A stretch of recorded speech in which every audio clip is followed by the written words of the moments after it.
Mushroom চাষে ক্ষতিকর ছত্রাকের সংক্রমণ প্রতিরোধে নতুন উদ্ভাবিত পদ্ধতি নিয়ে কর্মশালার আয়োজন করেছে ইন্ডিপেন্ডেন্ট ইউনিভার্সিটি বাংলাদেশ।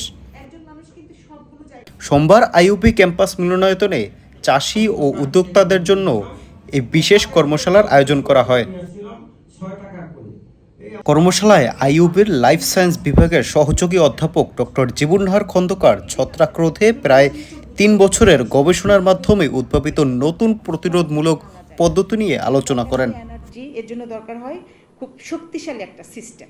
এখন ট্রাইকোডার্মার সিস্টেমটা আপনারা দেখছেন তো, সহজ সিস্টেম না। বাতাস এই করে থাকে, উপরে থাকে, বাতাস দিলে সরায় যাচ্ছে। তার মানে কি, এ গিয়ে এই কঠিন জাবস্টেট ভাঙতে পারে না, সে এই কঠিন জিনিসটা ভাঙতে পারে না। আর মাইসিলিয়ামকে দেখছেন না, মাশরুমের মাইসিলিয়াম আস্তে আস্তে যাইতেছে, এ কিন্তু এই জিনিসটা ভাঙতে পারে। এই হলো তাদের দুই ভাইয়ের মধ্যে পার্থক্য।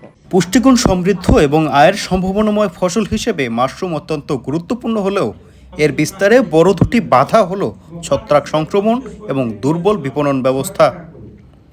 এই ফসল উৎপাদনে অনেক সময় একটি স্পন ব্যাগ থেকেই সংক্রমণ ছড়িয়ে পুরো খামারের উৎপাদন নষ্ট হয়ে যায় বলেই জানানো হয় এই কর্মশালায়।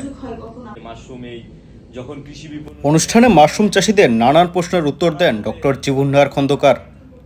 তার উদ্ভাবিত এই পদ্ধতি মাশরুমের ক্ষতিকর ছত্রাকের বিস্তার রোধ করে উৎপাদন বাড়াতে সহায়ক এবং পরিবেশ ও মানব স্বাস্থ্যের জন্য নিরাপদ বলে মনে করেন এই কর্মশালায় অংশগ্রহণকারীরা। রুমেল আহমেদ, কালবেলা।